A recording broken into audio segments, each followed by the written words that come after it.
This is our brand new home, a 57-foot narrowboat we called Morning Star. We're Paul and Anthony, and this is Dexter.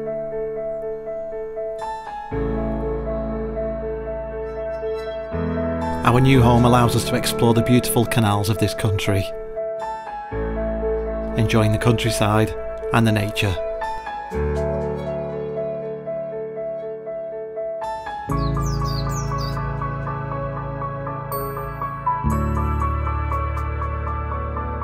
We love our new home, and so does our dog Dexter.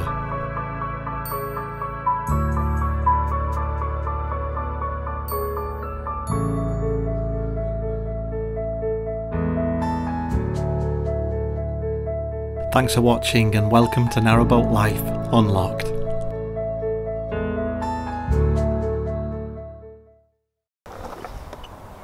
Cheers! Cheers! Evening. We're sat outside for a change, aren't we? Yeah, well, I've been stuck inside finishing my essay off, so it'd be nice to get out. Dexter loves being on the towpath as well, and it's a really nice evening.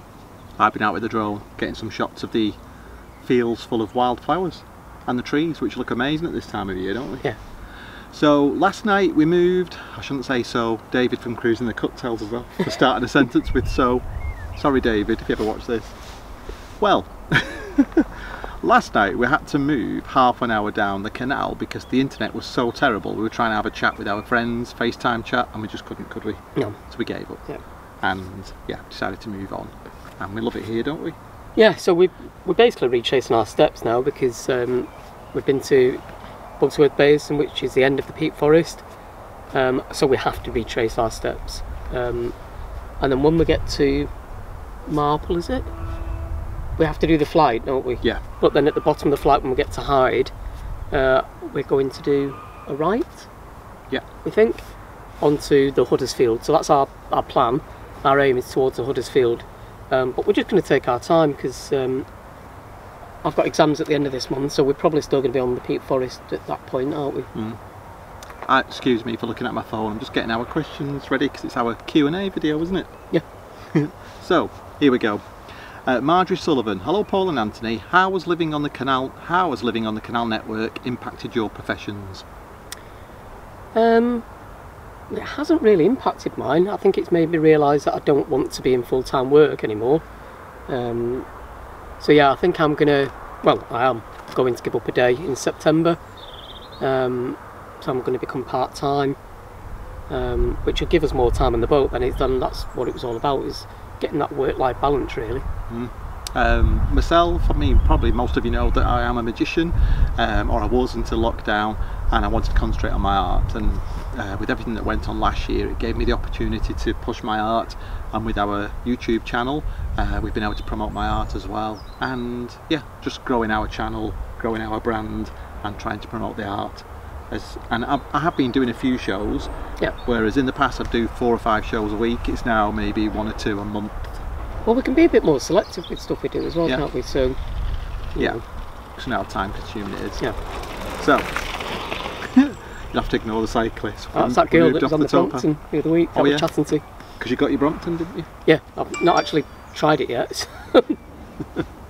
Andy Ford, hi guys. Wondering, how did Dexter find it moving onto the narrowboat? Did he need a life jacket at first? How did he find it fitting into a smaller space from a house? Did you need to train him not to jump off at the locks or moorings until safe? Are you answering this one or me? I'll answer this. So I think he's adapted really well. I don't know, considering he's an older dog as well, he just really has adapted. We've got him a harness, so normally when we're just on the canals, he's got a harness with a handle on it. So if he did fall in, we could pull him out. It does have a life jacket for when we're on the rivers, but we've not actually done a river yet. No. And he absolutely loves it. I think he's living his best life, to be honest, because he loves being outside.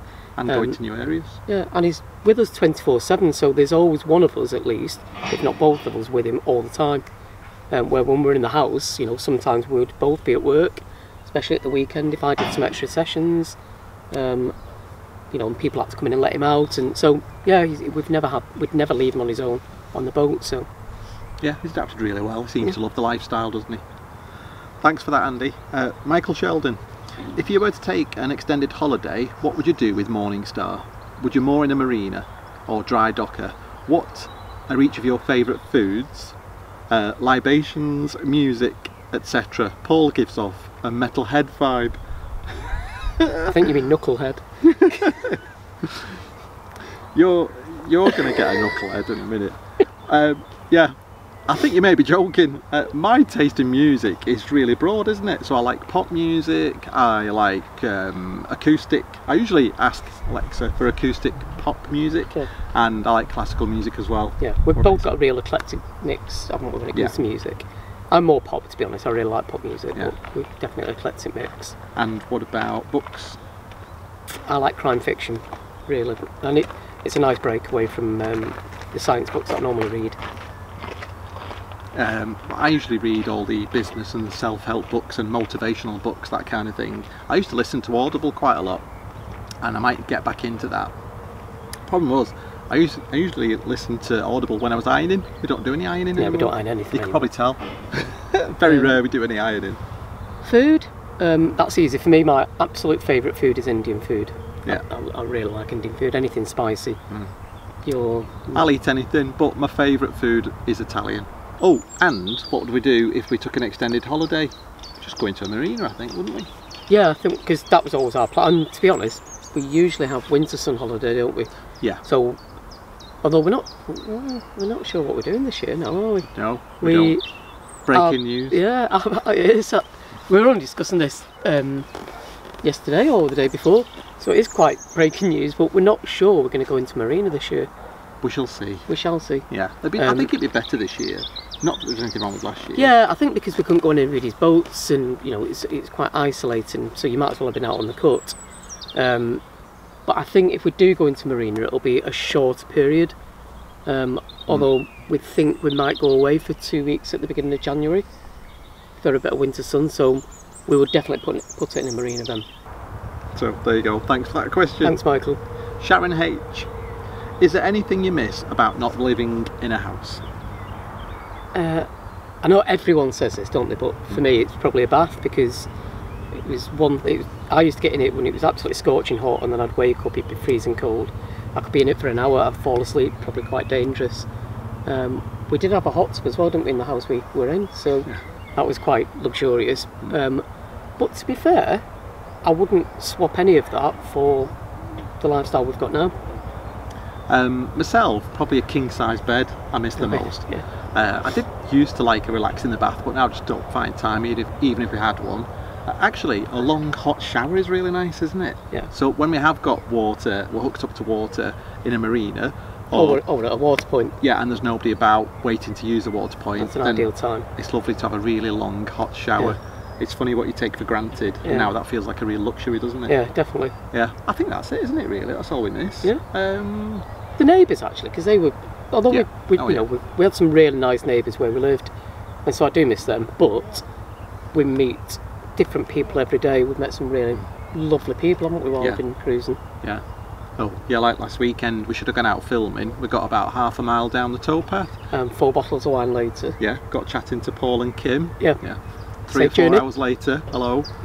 We were very drunk and very sunburnt. Yeah. Very foolish. But we thought we were going to be in the shade all day. So, thanks for that, Sharon. Michael Pilling. Anthony's the cook.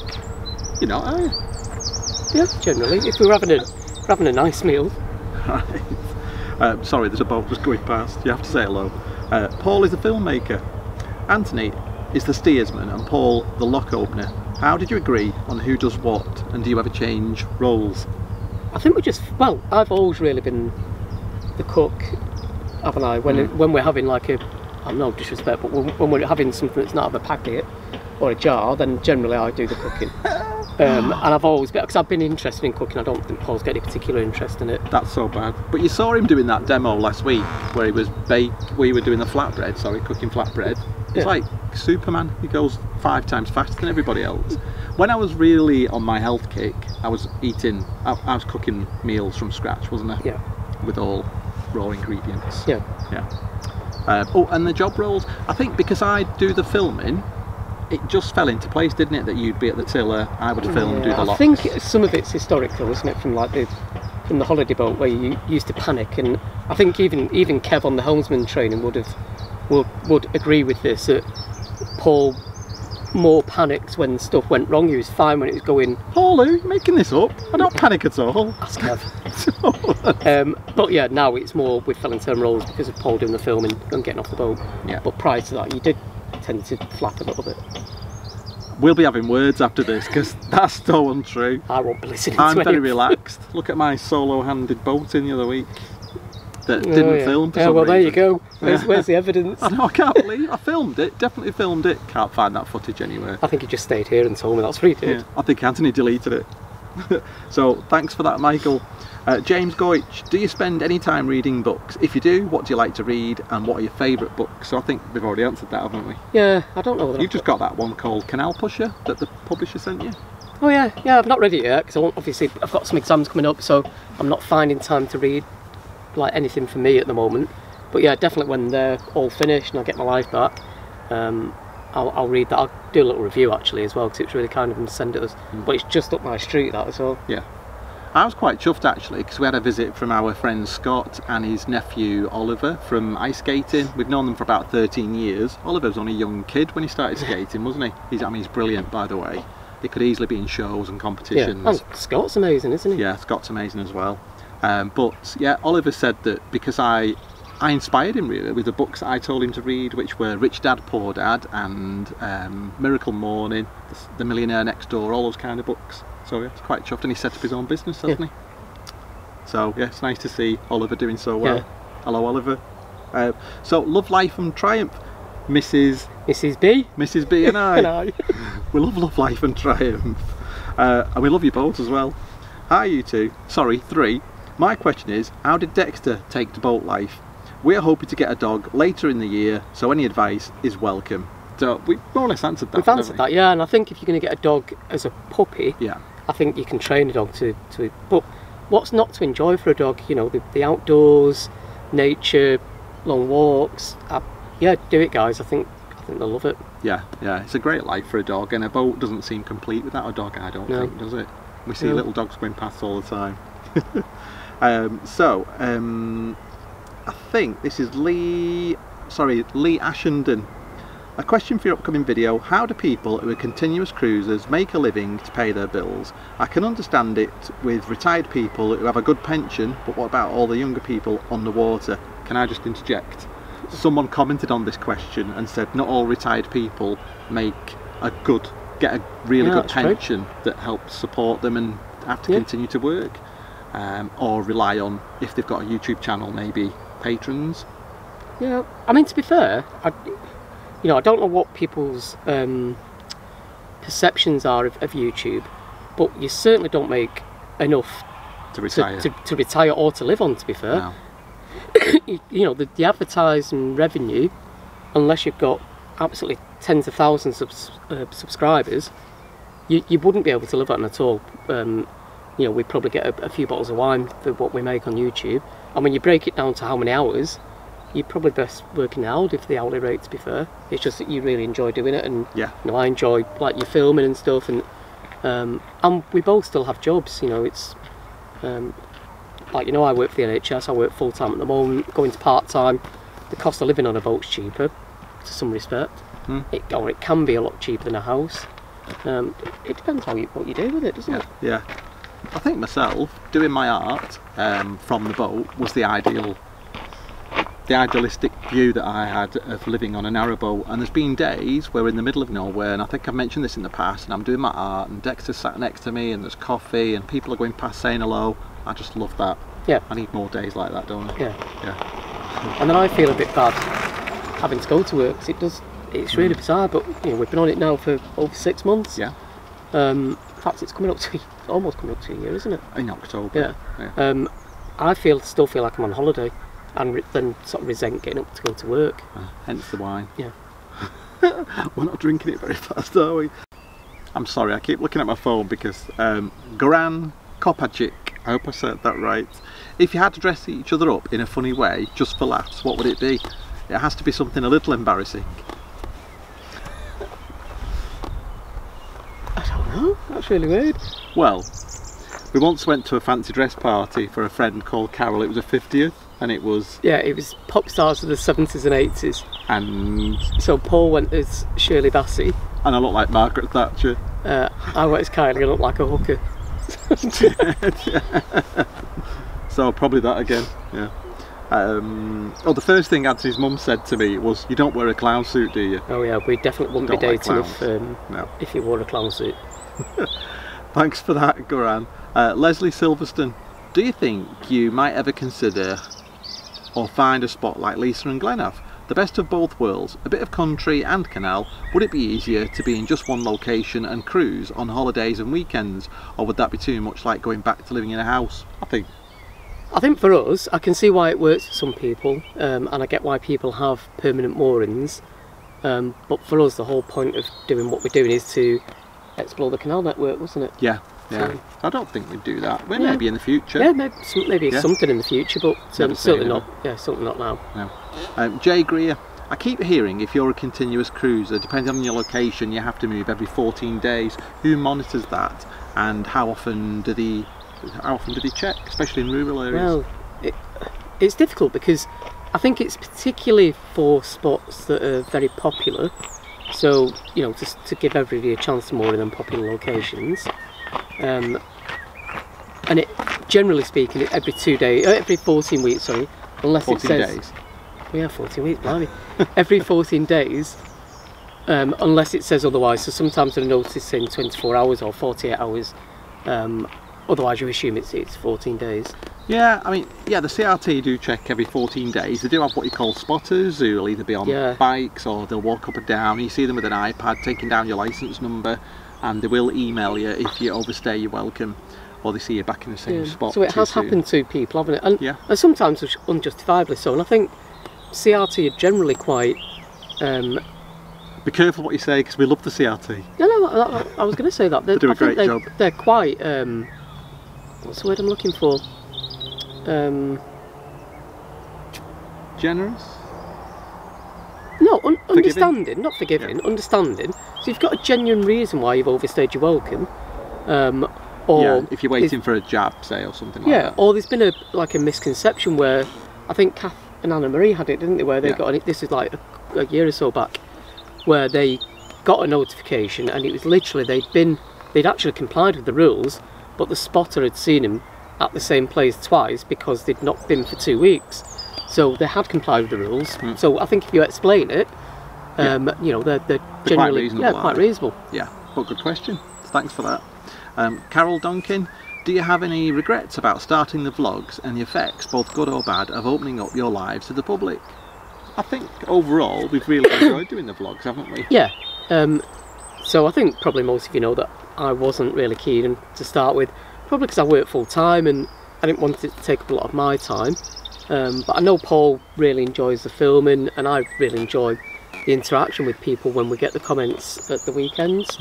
So in that respect, we feel like we've opened a new group of friendships, you know, and I think I've said this before, but particularly when we see familiar names coming up, you start to feel like you know them people and you know the characters of them.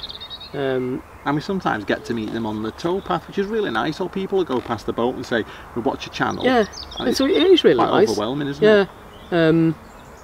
Regrets about it, I think sometimes it does. Early days. No, even now. Sometimes it does feel like it takes over. So I'll get home from work and then Paul will be editing, and then I'll only be a minute, and then 2 hours later he's still editing, and that gets a little bit frustrating because that should really be our time. I'm getting faster. Yeah. As the weeks go by. But generally speaking, we've had a positive experience from it. We're glad we did it, aren't we? Yeah, definitely. So thanks for that question. So I've got Valand Moz Oakley Davies. How did you meet, and what drew you to canal boat living? We must say we are green with envy. So I think we actually answered this on a previous Q&A. Yeah, Q&A. So Paul and I, like donkeys years ago, got chatting online, didn't we? And then we met up for a date at the Trafford Centre in Manchester. Starbucks. Yeah. Got on really, really well. Drank loads of coffee. Yeah, drank loads of coffee, had loads in common. And it just blossomed from there, really. What was the other bit? And what made us turn to narrowboats and canal living? Because I think we're getting itchy feet, weren't we?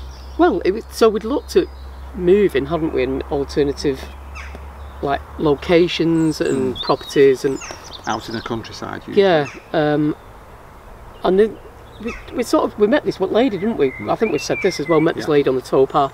It was she just sold up and bought a narrowboat. She said it was the best thing she'd ever done. It was her first year, and we were like, wait till winter, because we knew nothing about narrowboats at all. We didn't even realise there was a fire or a shower, like quite a lot of people. You know, a lot of boaters say that one of the biggest questions is, does it get cold on narrowboat? Well, absolutely not. No. In fact, quite the opposite. No. And that sort of left a seed, didn't it, in our mind? And then that sort of carried on. We did a lot of research, and then ultimately to this. And we're loving it, aren't we? Yep. So far. So thanks for that. Jordan Bailey, where do you see yourselves in 10 years' time? On the Shropshire Union. No, joking. I don't know, it's quite... Because we were saying about this, like... Because Paul's 110, so in 10 years' time, will he be well enough to do the locks? Who knows? Have we had a glass of wine, have we? Yeah. You're getting brave. I don't know, we would hope we'd still be doing this. You'll be doing it on your own at this rate. But yeah, I guess health is a big issue, and well, we're really, still relatively young, aren't we? So hopefully in 10 years we'll still be well enough to do this. Yeah, I think what Jordan's asking really, do we see ourselves still doing this in 10 years? That's what I've just answered. Have you? Oh, sorry. So, I'm reading questions. Yeah, we've said this before, as long as we're fit and healthy, but we actually love the lifestyle and the people we've met, and even if we're not fit and healthy enough to do the locks and lift bags of coal onto the boat, we'd probably go into a marina. Maybe. Yeah, maybe get a wine bean. Yeah. Who knows? Alan Amos. Oh, thanks for the question, Jordan. Hi, Alan. I think I've mentioned this before, but with summer coming up, how long are you planning on realistically navigating away from where you need to be for Anthony's work? It's amazing work, by the way. Nicola and I came to know our sonographer and staff very well. So, I and Nicola, we know their backstory, and that's really nice. Yeah. I think we always said we don't really want to be more than an hour and a half from where I work, and we knew that would be the case. Sometimes we're really close, sometimes we're a bit further away. And realistically, you can do quite a lot of the network only being an hour and a half away. Yeah. Which is probably the max I'd want to travel to work. The whole of the northwest, really, I suppose. Leeds and Liverpool, Rochdale, Oldham. Yeah. And I'm dropping a day because come September I'll be working 3 days a week. So we're much easier to sort of travel further afield. Yeah. I suppose the thing is, we thought in the past, or people have said, well, if you get 2 weeks off, you could maybe go to Stratford, but you probably couldn't, could you? Well, it's getting back as well, isn't it? So then you'd be travelling from Stratford to work. Yeah. So, unless we've got any friends who are watching that live in Stratford, and we can come and visit you on your narrowboat. Joking. Thanks for that, Alan. So, Julie Amphlett, 2 questions from Julie. When we had a hire boat, I couldn't sleep worrying about the stern gland, and would we sink? LOL. Do you ever worry about anything that might sink your narrowboat? So we've got a sealed unit, we don't need to worry about the stern gland, do we? But we did worry on the first night, I did especially, because our boat builder Kev said you need to check this, and you know, if there are any These leaks. are the points, leaking points, aren't they? So check these areas and pause. I could hear dripping in the night. I could hear a drip, and I've no idea what it was. It was probably just the boat settling, and I don't know. I didn't really bother that much, to be honest. No. I don't know, we're insured, I guess, is the ultimate answer. Yeah, so no, we don't worry about it. I think most boaters, if we're being honest, the first time you move onto a narrowboat, you've never lived on one before, you are going to slightly worry about. It's like when you're on a cruise ship, isn't it? If you're on a cruise ship and you've never been on one before, you think, is this boat going to be safe? I've never felt like that. I'm too busy stuffing my face and drinking. Yeah, too busy getting drunk. And Julie's other question, who chose the colour of the boat and why? Do you think you would ever move onto a wide beam later in life, or will you retire on narrowboat? Quite a lot of questions there, Julie. We both had a similar colour in mind. So the green colour of a kingfisher, the bluey green colour, or a mallard's neck, especially the iridescent colour in the sun. And we discussed it with our boat builder Kev, and he said, you're not having that. And then I saw a colour on a Jeep, and it was bikini. It's called bikini. Have a look at that colour, it's stunning. It's very similar to this, but Kev said he wouldn't do it. And then I think ultimately Kev and I, because we were looking through the book, I think you were chatting, Kev and I were looking through the book, and we both at the same time went, that colour. And you were quite unsure for some time, weren't you? Yeah, because pictures of it indoors without the sun on it are different than it being outside, but I love the colour now. Well, I guess the same way it looks blue on camera to you guys, and actually in real life it's more green. Yeah, you definitely describe it as green rather than blue, wouldn't you? Yeah, it's Polynesian blue, the colour of the boat. Thanks for your questions. So Wendy Yarrington Edwards, do you worry about security, especially in a built-up area? And do you feel more safe in the countryside than in a town? Good question. Yeah, I'll answer this because Yeah. I think one of our vlogs, our previous vlogs, we moored outside the Etihad Stadium in the centre of Manchester, So and yeah, quite built up. it's not. Yeah, it's quite built up. It's not the best of areas, is it? I would have said. Probably not the best area to moor your boat. Yeah. So I was really worried all night and hardly slept.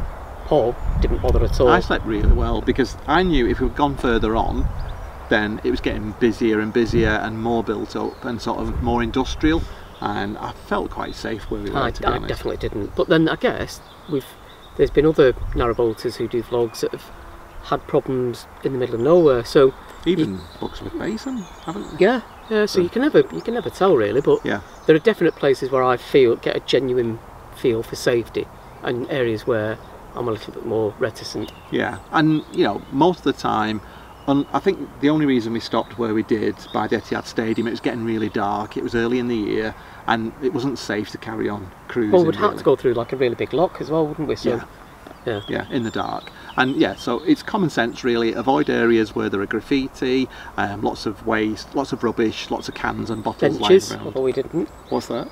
Park benches next to the towpath. Yeah. So thanks for your questions. Richard Hip, is there anything you would change on your boat if you could after having lived on it? We were very jealous when we saw Mark and Debbie's crossover bed. So, because we both like a big bed, so when I'm sleeping I don't like anybody near me. I find it really hard to sleep, and so the bed we've got is quite limited in space, and the crossover bed just seemed like it ticked that box. Why don't you sleep on the sofa and I'll sleep in a bed? Why don't you sleep on the sofa? I'm much taller than you. Anyway, that's Yeah, the bed. definitely something would change, I would think.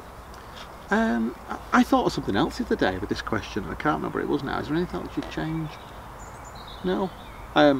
We went and looked at a really nice boat the other day, and they had a freezer, full-size freezer behind them. That's one thing actually, so going back to the previous question, that I miss my house, because I used to do a lot of batch cooking and I'd freeze it and you just warm it up, wouldn't you? So I miss a proper size freezer, and a lot of people have said that modern fridge freezers nowadays don't actually use any more power than a 12-volt fridge freezer. So I don't know if that's true, but that would be something that I'm maybe in the future. Yeah, but actually we're never that far from the shops or the supermarkets, and you've still got your car. I suppose it does. I have at the moment, but in the future I might not have. So yeah. So yeah, we love the boat, don't we? Yeah. As it is really. But yeah, good question. Thanks, Richard. Sue Soliwader, how is your work-life balance progressing? I think we've discussed this. Yeah, we'll discuss that. So it will be much better when I give up a day. Definitely. In the 1st September. Yeah. So it's not what we're in June. Yeah. So yeah, not far off. No. So thanks for that, Sue. Buster Barlick, now you've lived on a narrowboat for a while, would you want to change the layout of the boat if you were to have a brand new boat built? I think we just answered that with the bed. So the layout, no, because everything else reverse layout, that's what we definitely wanted, and so the layout works really well for us. Although I went on an old boat a few weeks ago. They were very kind to let me look around their boat. It was a couple that I met at Furness Vale, and is it Matt and Tanya? I don't want to get the names wrong. Matt and Tanya. Yeah, Matt and Tanya. They were showing me the artwork that they've got on the boat as well, which is amazing. And I really like the fact that the bed, as you stepped on, it was a bedroom. But I think that's just because it's something different, isn't it? Yeah, I definitely wouldn't want that. I wouldn't want guests traipsing through our bedroom, because that's quite a private area, isn't it? So yeah, but everything else works really well for us, doesn't it? Leia Labby, L-A-B-I, I hope I've pronounced that right. What do you love most about living on a canal boat? So, the fact that you're immersed in nature. So at the moment we're sat on the towpath, we've got some absolutely stunning views. Dexter absolutely loves it, which is like really important to us. The people we meet as well, because you're in a different location every few weeks, and so you meet a real mix of people, and the majority of people, I think we've only got one grumpy boater, but the majority of people have been really, really nice. Yeah, and always have the time of day for you and like to chat, don't they? Yeah. I think mine is being able to just step off the boat with Dexter, or, you know, if Anthony's off work, the three of us, and just go for a walk. And, you know, you're right there in nature. You've got stunning views a lot of the time. People out in the country, just the nature, the wildlife, the bird song. It's all the things that appeal to us when we thought prior to buying a boat. And the areas that we'd walk in, we're always along the canal, weren't they? Yeah, the areas that we'd walk in with Dexter before we got a narrowboat. We loved being along the canal and out in the countryside. So now we don't have to drive to them locations. Like yesterday, wasn't it? We decided to move the boat last night. It was a half hour. I think I mentioned this earlier. It was just stunning. The bird song, the sun was setting through the trees. The light was amazing. Yeah, just magical, really. So thanks for your question, Leia. Amanda Vickerman. Do you have any concerns about getting out of the property or housing, e.g. housing market? Yeah, to be honest, when we discussed this initially, I said to Paul, like, the house we had was a reasonable size, and it was, you know, and I just said to Paul, we will never have this again, and that was a big consideration, because we're in a fortunate position where we nearly own the house, didn't we, outright? And it was like, do we just pay the mortgage off and live mortgage free, or do we follow our dreams, which was to have a narrowboat, continually cruise around the network? And the big concern was we would never have that house again or anything like it, because we'd be outpriced. Our ages would stop us getting a mortgage long enough to have that. But I think the lifestyle far outweighs the risk of what we did. So it's an adventure, isn't it? And I think we'd been in that house 12 years. We've discussed this before. We wanted to do something different. We looked at houses in the countryside and they were far beyond our price range, and we didn't want to take on a bigger mortgage at this stage of our lives. And people, I guess, only regret the stuff that they didn't do. So, you know, it was always in the back of our mind. We would definitely have thought, well, you know, what if? And I didn't want to live my life for what if, really. We didn't want to get to 70 and think, yeah, exactly, what if, and we're too old now to try it. Sorry, motorbike going past in the distance. We've just been saying how peaceful it is. But yeah, we're so glad that we've done it now. And to be honest, we wish we'd done it 5 years ago, don't we? Definitely. When Dexter was younger. And we were younger. Yeah, definitely. But then I guess, you know, the timing is sort of variable, isn't it? So for us, the time wouldn't have been right, wouldn't have been financially stable enough to do it 5 years ago. No. So yeah, thanks for your question.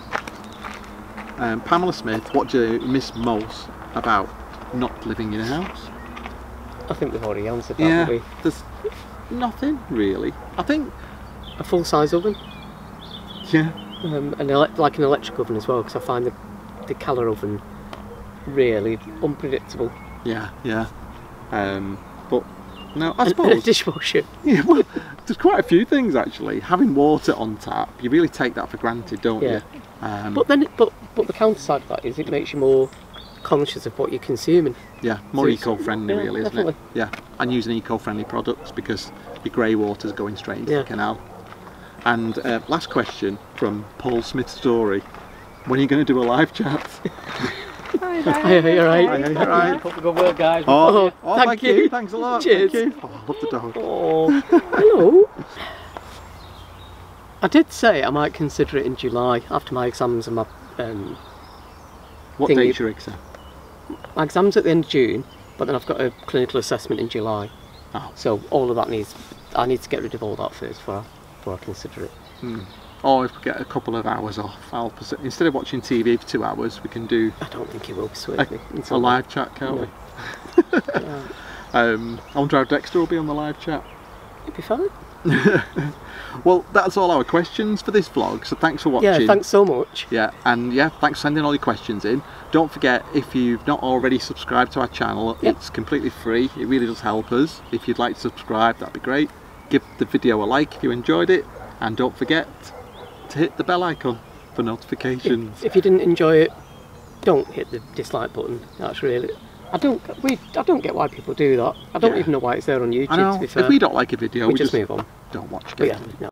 I'm just going to show you where Dexter is. He's been really patient, sat here waiting for his walk. Lesson. And we'll show you the view that's just over my left shoulder, which is amazing, isn't it? Yeah. You hold that there. I'll show you the view. Yeah. Right, there we go. There's Dexter, waiting patiently. Who's that? Who's that, Dexter? Oh, he's getting excited now. Dad? And this is the view. So I'm not doing any takes. There's Anthony. Just go like that. How lovely is that? We love Derbyshire. If you've never watched the channel before, welcome aboard Morning Star. Yeah. And take care. See you now. Thanks for watching.